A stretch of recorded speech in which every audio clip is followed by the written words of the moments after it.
So good morning everyone. So ஒரு வாரம் ஆச்சு கிளாஸ் எடுத்து ரைட். ஸோ ப்ரீவியஸாக நம்ம என்ன பார்த்துட்டு இருந்தோம், we were discussing about enthalpy right. enthalpy பற்றி பார்த்தோம், அதுக்கு நிறைய ஈக்குவேஷன்ஸு அதெல்லாம் பார்த்தோம் right. Constant pressure constant volume எப்படி இருக்கும்லாம் பார்த்தோம், அண்ட் ஃபேக்டர்ஸ் அஃபெக்டிங் தட் எல்லாம் பார்த்தோம் right. And some of the important formulas நான் ஸ்கொயர் ப்ராக்கெட்டில் ஸ்கொயர் பண்ணி இதில் போட்டிருக்காங்க. அதெல்லாம் வந்து ரொம்ப important formula. Delta H is equal to delta U plus delta MGRT right. So we are discussing something about that enthalpy right. And finally we were giving equations like qp is equal to qv plus delta mgrt அதெல்லாம் பண்ணோம். and del u is equal to del qv del q at constant volume right. So next நம்ம பார்க்க போகிறது என்னன்னா heat of reaction right. So studying about enthalpy for a reaction right, அதுதான் நம்ம என்ன சொல்லுவோம்னா heat of a reaction. So metallurgy dealing with many reactions involved with the heat, that is what your thermodynamic study right.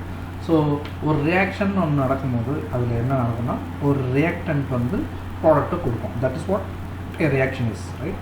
So அதோட heat total heat என்னன்னு பார்க்கும்போது that is what your delta H. So delta H for the reaction that is what your heat of reaction. So உங்களுக்கு தெரியும் H நம்ம calculate பண்ண முடியாது. That's why we find change in enthalpy for the reaction.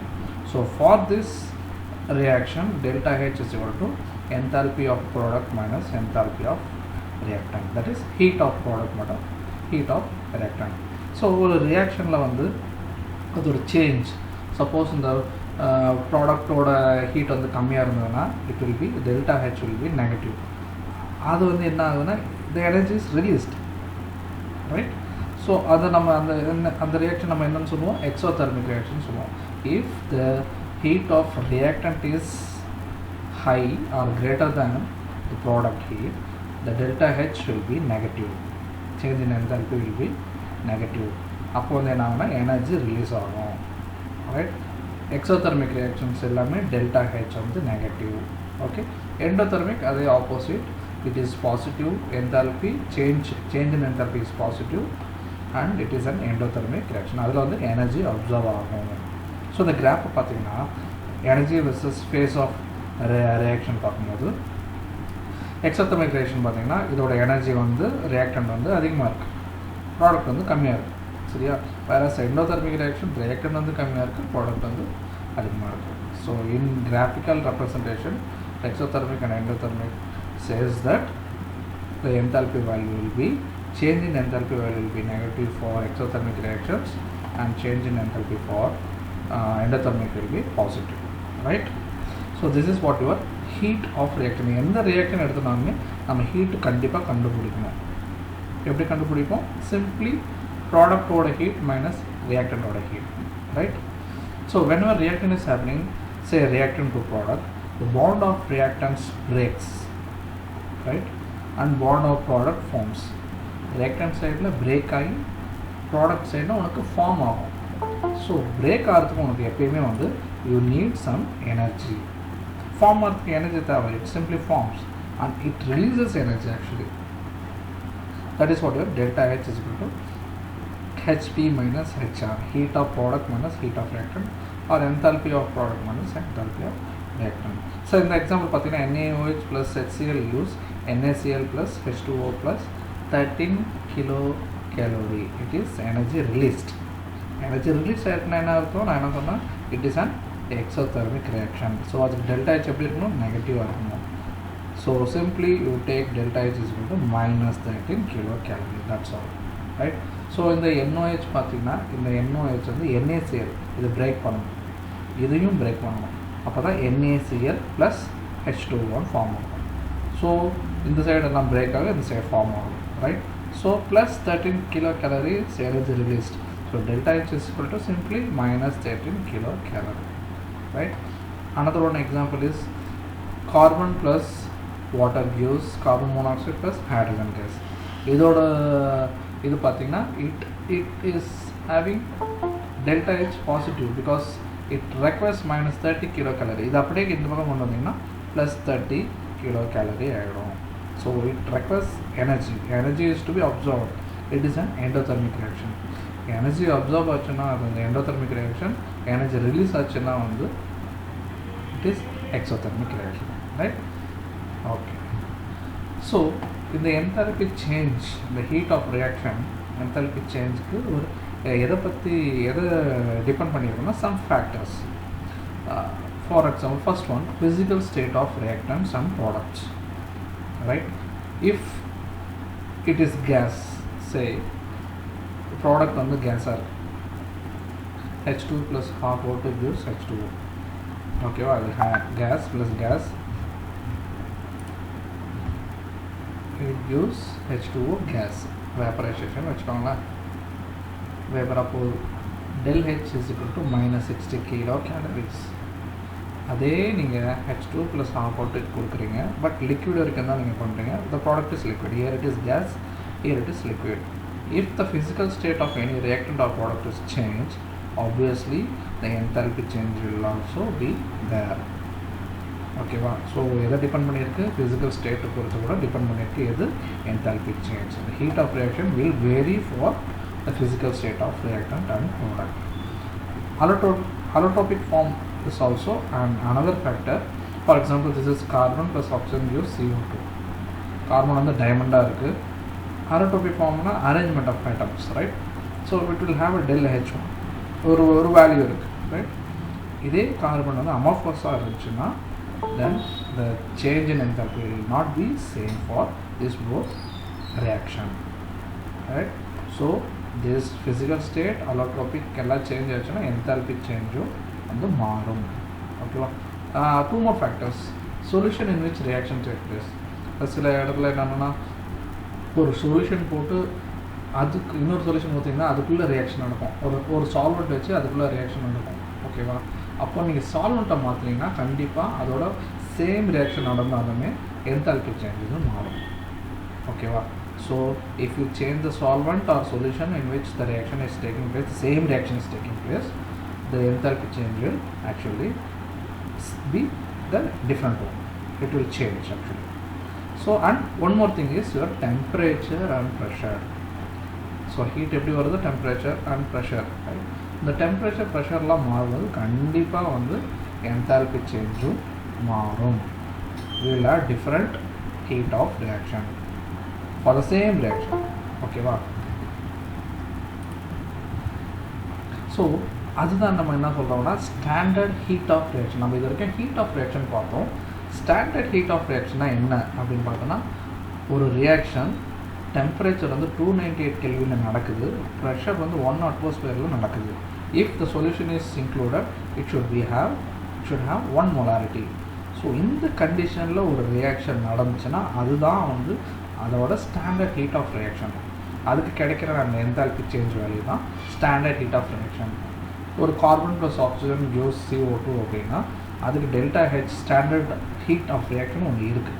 எல்லா ரியாக்ஷனும் standard heat of reaction இருக்குது. Standard heat of reaction எப்போ நடக்கும்னா டெம்பரேச்சர் இதாக இருக்கணும், normal temperature, atmospheric temperature, atmospheric pressure, and if the solution is involved, it should be 1 molarity solution, right? That is called as delta H naught. That's the standard heat of reaction. Heat of reaction is simply delta H. Standard heat of reaction is delta H naught. O illa not edo na sollu, right? Standard enthalpy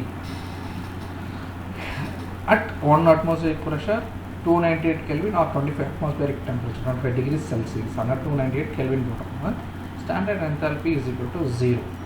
எதுக்கு? For free naturally occurring state. எதெல்லாம் நேச்சராக ஃப்ரீயாக கிடைக்குதோ elements அதோட enthalpy வந்து it is assumed to be equal to 0. For example, delta H naught, standard enthalpy. Standard நாவே இங்கே not வந்துடும். It is not enthalpy change. Standard enthalpy na H naught. Delta H naught for hydrogen gas, for chlorine gas, oxygen gas, nitrogen gas, even for carbon, graphite, it is always equal to 0. The nature வந்து இருக்குது. அதை நான் சொன்னதில் ஒரு factors suppose carbon K நீங்கள் graphite பார்த்தீங்கன்னா 0, whereas in the case of diamond it is not equal to 0. So because the sum of us and this thing is allotropy is changing. Again பார்த்தீங்கன்னா இங்கே சல்ஃபர் பார்த்தீங்கன்னா ஒரு particular ஸ்ட்ரக்சருக்கு மட்டும் தான் 0, S8 ஆர்த்தோடாமிக் structure மட்டும் தான் 0. And phosphorus, white phosphorus, red பாஸ்பரஸ்லாம் இருக்குது. ஒயிட் பாஸ்பரஸ் மட்டும் தான் அந்த enthalpy value 0 because the structure changes, allotropy மாறும், ஃபிசிக்கல் ஸ்டேட் மாறும். அதெல்லாம் மாறிச்சுனாவே it will not be the same enthalpy. So இந்த மாதிரி இருக்கிற நேச்சுரல் அக்கறார பர்டிகுலர் இதுக்கு மட்டும்தான் enthalpy value, standard enthalpy is equal to 0. So it depends upon allotropy for these all types, right?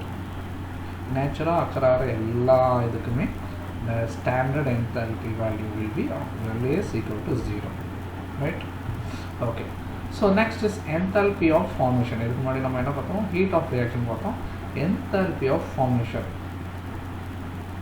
ஒரு reaction ஒரு compound form ஆகிறதுக்கு என்ன enthalpy, அதுதான் enthalpy formation. The definition is the amount of heat absorbed or released, heat required, amount of heat absorbed or released when 1 mole of compound is formed. Product side la unakku 1 mole da irukum by constituent elements in the free natural state. Adha enthalpy of formation.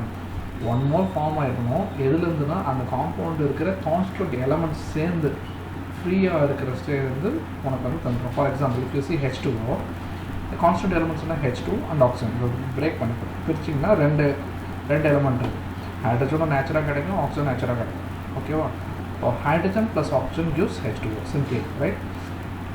H2 plus O2 gives H2O. It is not balanced one, right? Minus on 1 mole should be the product side. Product side should be always 1 mole for enthalpy of formation. So balance பண்ணுறதுக்கு இங்கே 1 mole தான் வரணும். So you just put 1/2 oxygen. So it is balanced now.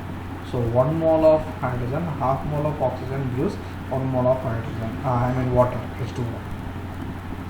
So this idhukku enna enthalpy value? This enthalpy value is nothing but enthalpy value of formation of H2O. Simply generally ஒரு reactionக்கு delta H value என்னன்னா என்ன பண்ணுவீங்க, simply you will write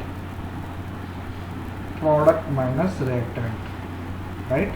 ஆனால் enthalpy of formation மட்டும் என்னன்னா அந்த ரியாக்ஷனுக்கு change of enthalpy value என்னன்னா formation of enthalpy value of that particular compound.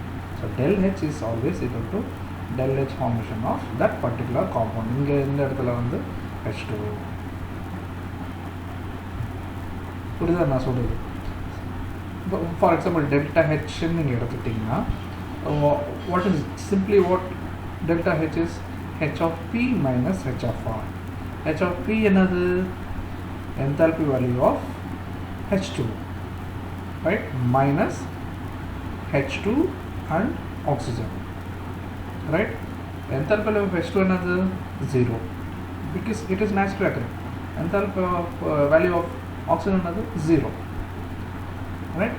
So both 0 அப்படின்னா the change in enthalpy is equal to enthalpy value of H2O. It is nothing but enthalpy of formation of your H2, right? So for example, you see carbon plus oxygen is equal to CO2. இதுக்கு நீங்கள் delta H value வந்து -400 kg kilojoules வச்சுக்கோங்க. நமக்கு delta H value நமக்கு தெரியும், ஏன்னா HP minus HR. So delta H of formation of carbon monoxide is equal to இந்த formation என்னன்னா equal to H of CO2 minus 0 and 0. Carbon to 0, oxygen to 0. So enthalpy formation is always equal to enthalpy of compound. Okay, the H of CO2 another value is -400 kJ. So delta H not F is CO2 is equal to enthalpy value of CO2, that is -400 kg. So this is equal to this. Enthalpy of formation that will be equal to enthalpy value of that reaction, change in enthalpy value of that reaction. Standard enthalpy, okay, wow. So enthalpy of formation will be always equal to enthalpy of that compound which is formed. Product சைடில் என்ன இருக்கோ அதுதான் same thing. So H2 + Cl2 gives HCl. இது எப்படி balance பண்ணுறது? இப்போ H2 + Cl2 gives 2HCl வருதுன்னு வச்சுக்கோங்க. It is a balanced one. இதுக்கு நீங்கள் வந்து சேஞ்ச் ஆஃப் என்தால்பி வேலை என்ன போடுவீங்க? கொடுத்துட்டாங்க டெல்டா ஹெச் ரியாக்ஷனுக்கு வந்து ரியாக்டன்ட் இல்லை, இது ரியாக்ஷன். டோட்டலாக இந்த ரியாக்ஷனுக்கு டெல்டா ஹெச் கொடுத்துட்டாங்க எவ்வளோ? -44. பட் என்தால்பி ஆஃப் ஃபார்மேஷன் என்னது? It is only for the formation of 1 mole. இங்கே 2 mole இருக்குது. ஸோ 1 moleக்கு என்ன? Simply divided by 2. -44/2. It is nothing but 22 kilocalories. So enthalpy formation for HCl is nothing but -44/2, that is equal to -22 kilocalorie. So delta H is equal to minus formation of HCl is equal to -22 kilocalorie. Right? அதே தான் நீங்கள் பண்ணிக்கோங்க. இந்த reaction HP - HR எவ்வளோ கொடுத்துருக்காங்க? இந்த ரியாக்ஷனுக்கு -44 இந்த எவ்வளோ போட்டுக்கிட்டான். HP என்னது? 2HCl, right? -0, இதுக்கும் 0, இதுக்கும் 0. So the 2 இங்கே கேள்வி வந்துட்டா the formation of enthalpy formation for HCl is nothing but -22. So இங்கே -22 வருது formula, right? So delta H enthalpy of formation will be always equal to enthalpy of the compound, the reaction, right? So if a compound product is formed, the amount of heat is released, right? Suppose and the heat வந்து நிறைய release ஆச்சுன்னா the delta H formation will have more negative. Okay, it's an exothermic reaction, right? நிறைய negative இருந்துச்சுன்னா என்ன அர்த்தம்னா the reaction is stable, whereas in endothermic it is unstable, right? It is an unstable one. So A plus B gives C plus D. Delta H is equal to HP minus HR is equal to delta H of formation of C plus delta H of formation of D minus delta H of formation of A plus delta H of formation of B. சரியா? So இது நல்லா ஞாபகம் வச்சுக்கோங்க. நிறைய negative இருந்துச்சுன்னா formation இருக்குது. It is an exothermic reaction and it's very stable.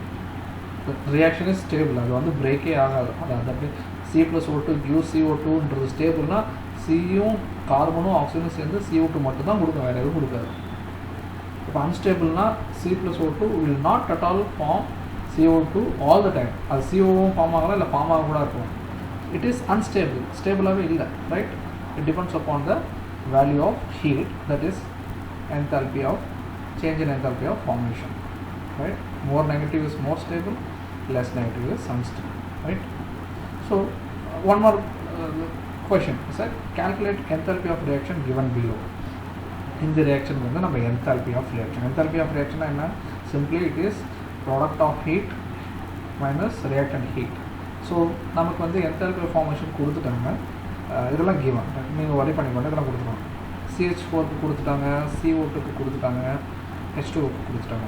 ஆக்சிஜனுக்கு நமக்கு தேவையில்லை, it is 0, right? So இதுக்கு நம்ம இது வரைக்குமே கொஷின் தான். So solution is delta H is equal to HP minus HR. So HP, first product side, delta H of CO2 plus delta H of 2H2. Okay, delta H of CO2 எவ்வளோ? -400 plus H2O எவ்வளோ? -300. இங்கே 2, so 2 into -300 minus reactant side CH4 எவ்வளோ? -80 and plus oxygen to 0. delta H value for free natural occurring element is 0. So then you calculate பண்ணிங்கன்னா the delta H for the above reaction is -920 kilojoule per mole, right? Okay, so the heat of formation of ammonium nitrate, that is solid, is equal to -400 kilojoule, and those of N2O gas is equal to 80 kilojoule at 25 degrees Celsius 1 atmospheric pressure. ஓகேவா? இந்த values எல்லாம் கொடுத்துட்டாங்க. calculate delta H and delta U for the above reaction. இந்த ரியாக்ஷனுக்கு delta H கண்டுபிடிக்கணும், delta U கண்டுபிடிக்கணும். delta H நம்ம ஈஸியாக கண்டுபிடிச்சலாம். எப்படி? It's simply product side of heat minus reactant side of heat. Product side of heat என்னது? N2O. delta H of N2 எவ்வளோ? plus 80 plus H2O எவ்வளோ? minus 3. that is 2 into minus 2 mole minus reactant side. reactant side எவ்வளோ? NH4 NO3. NH4 NO3 கொடுத்துருக்காங்களா? minus 400 kJ minus 400 போடு. எவ்வளோ ஆச்சு? delta H is equal to எல்லாம் calculate பண்ணினா minus 120 kJ. Right? நம்ம என்ன கண்டுபிடிக்கணும்? delta U. So delta U நமக்கு தெரியாது, அது கண்டுபிடிக்கணும். நம்மக்கிட்ட என்ன இருக்குது? delta H இருக்குது. we have a formula relating delta H and delta U. that is your delta H is equal to delta U plus delta Ng RT. நம்ம போன கிளாஸில் சொன்னல, போன கிளாஸில் நம்ம வந்து டிரைவ் பண்ணிக்குவோம் அந்த equation. delta H is equal to delta U plus delta Ng RT. Okay, so delta H நமக்கு தெரியும், delta U தான் கண்டுபிடிக்கணும். நமக்கு இதெல்லாம் தெரிஞ்சிருக்கணும்ல. So delta Ng is nothing but difference or change in number of gaseous moles, right? product minus reactant, number of gaseous moles from product minus number of gaseous moles the reactant side. number of gaseous moles in the product எவ்வளோ? இது case, இது liquid, so இது வராது. இது கேஸ்னா 1. reactant சைடில் 0. 1 minus 0 is nothing but 1. so delta Ng is equal to 1. or you know it is 8.314 joule. ஏன்னா ஜூலில் தான் கொடுத்துருக்காங்க, right? So 8.314 joule into temperature it is Kelvin. okay, 298 Kelvin, right? by 1000. ஏன்னா kilo joule convert பண்ணும்போது by 1000 போட்டுருக்கேன். So delta U is equal to, yes, you replace all these things and you can find the value. So delta H delta U கண்டுபிடிக்கும் போது delta H நம்ம ஈஸியாக கண்டுபிடிச்சிடலாம் simply by separating the total heat of product minus total heat of reactants, H3 minus HR. delta H வச்சுட்டு delta U கண்டுபிடிக்கணும்னா இந்த formula. ஏன்னா நமக்கு ரேட் கான்ஸ்டன்ட் தெரியும், கேஸ் கான்ஸ்டன்ட் தெரியும், டெம்பரேச்சர் நமக்கு கொடுத்துட்டாங்க, அண்ட் இதுவும் நம்ம number of moles of gases, இந்த ஃபார்முலாவும் நமக்கு நம்ம வேல்யூவும் நமக்கு தெரியல. ஏன்னா இதில் இந்த நம்பர் ஆஃப் மோல்ஸ் மட்டும் தெரிஞ்சாலும் நம்ம ஈஸியாக கண்டுபிடிச்சிடலாம். So by this you can find the value of delta H and delta U. okay, right. so next is your enthalpy of combustion. enthalpy of combustion na just whenever element is reacting with oxygen it is combusted அப்படினா சொல்றோம். the amount of heat absorbed or released when 1 mole of compound is combusted completely in excess of air. ஏதோ ஒரு element ஆக்சிஜனோட சேர்ந்து 1 mole of element நல்லா தெரிஞ்சுக்கணும். அதில் வந்து என்னென்னா enthalpy of formation 1 mole form ஆயிருக்கணும். enthalpy of combustionல 1 mole of any element it has to be reacted with oxygen completely to give its a compound in excess of air, right? generally the amount of heat will always release during combustion, so that is delta H C, that is enthalpy of combustion. C important, combustion will be always what? Negative. heat is always released na, it is negative. exothermic reaction na idu exothermic reaction na delta H will be negative. so delta H of combustion C will always be negative for enthalpy of combustion reaction. combustion reaction எல்லாமே வந்து negative தான் இருக்கும். So என்ன சொல்லலாம்? the delta H of reaction is always equal to delta H of combustion. அதே மாதிரி போன தடவை சொன்னோம்னா change in enthalpy for the reaction will be change in enthalpy for the combustion reaction. delta H, simply delta H is equal to delta HC, right? so find the enthalpy of combustion, that is for ethane C2H6 given reaction. 2C2H6 plus 7O2 gives 4CO2 plus 6H2O. given value is delta H is equal to minus 750. ethane combustion ஆகிறதுக்கு கண்டுபிடிக்க சொல்லியிருக்காங்க. நமக்கு கொடுத்துருக்கிறது வந்து delta, இந்த ரியாக்ஷனோட enthalpy change வேணும். நமக்கு reaction enthalpy of combustion வந்து கண்டுபிடிக்கணும் என்ன, the enthalpy of combustion will always equal to delta H value of the reaction. So delta H of reaction is equal to minus 150 கொடுத்துட்டோம். So this should be the enthalpy of combustion. Delta H C of C2H6. Enthalpy of combustion for ethane is equal to minus 750 kilocalorie. That's the answer. But நான் என்ன சொல்றேன், enthalpy of combustion for any element, the 1 mole of element தான் நம்ம வந்து combustion பண்ணணும். So இங்கே 2 mole, 2 moles of ethane is reacted. So just you make it 1 mole. அப்போனா என்ன ஆகும், கொடுத்துருக்கிற வேல்யூவில் by 2 போட்டால் the value of enthalpy of combustion for ethane will be achieved. Right? இந்த சைடு வந்து 1 mole தான் ரியாக்ட் ஆகும். கொடுத்துருக்க வேல்யூ வந்து by 2. இவங்க சப்போஸ் இங்கே 3 இருந்துச்சுன்னா simply divided by 3 அவ்வளோதான். enthalpy of combustion of ethane is equal to minus 150 by 3 போட்டுருக்கோம். ரைட்? ஓகே. ஸோ இந்த enthalpy of combustion வரும்போது என்னன்னா calorific வேல்யூன்னு ஒரு டேர்ம் கொண்டு வரோம்.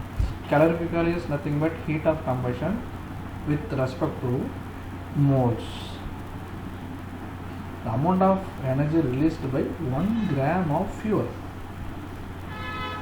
1 gram கணக்கு தான் போகணும், நம்ம காம்பவுண்ட் சொல்லக்கூடாது, 1 mole சொல்லக்கூடாது, கிராம் கணக்கு சொல்லணும். So for example delta HC of methane CH4 is equal to minus 900 kilojoule per mole. Delta HC of butane is equal to C4H10 minus 300 kilojoule per mole வச்சுக்கோங்க. Right? Which is actually best fuel? Methane or butane? So if you see here, the energy released is more. இதை வச்சு நம்ம சொல்லக்கூடாது butane தான் வந்து it is a good fuel than methane. You should calculate the calorific value in element wise, simple individual element. ஒவ்வொரு மோல்ஸும் compound பண்ணக்கூடாது, ஒவ்வொரு எலமெண்ட்டும் constituent எலமெண்ட்டோட நம்ம calorific value அமௌண்ட் அதை ரிலீஸ் வந்து நம்ம பார்க்கணும். ஸோ இங்கே பார்த்தீங்கன்னா 1 mole of C4H10 right is equal giving minus 3000 kilojoule. ஓகேவா? அப்போது இப்போ மொத்தம் எத்தனை பாரு, கார்பனோட அட்டாமிக் மாஸ் வந்து உங்களுக்கு வந்து 12 right, 48 12 atomic mass. So atomic mass of carbon, 4 carbon is 48 plus hydrogen or atomic mass 1, so 10 இருக்கு. So 48 plus 10, 58 gram of C4H10 gives minus 3000 kilojoule. So 1 gram எவ்வளோ இருக்கும், minus 3000 by 58 போட்டிங்கன்னா approximately it is minus 500 kilojoule. So it gives energy of minus 500 kilojoule for 1 mole of butane. Whereas in case of methane பார்த்தீங்கன்னா, இப்போ methane atomic mass of carbon எவ்வளோ, 12, 1 carbon தான் இருக்குது, அது 12, hydrogen வந்து 4. So 16 gram, 12 plus 4, 1 atomic mass, 4 hydrogen இருக்குது, 16 gram. 16 gram of methane gives minus 900. So 1 gram பார்த்தோன்னா minus 526 kilojoule. So 1 gramலேயே இது வந்து methane வந்து minus 526 kilojoule தருது. So which is better fuel now? Methane. So you have to calculate gram wise. So amount of energy released by 1 gram of fuel, that is what your calorific value. So calorific value of methane and butane, when you compare, methane is having more calorific value than butane.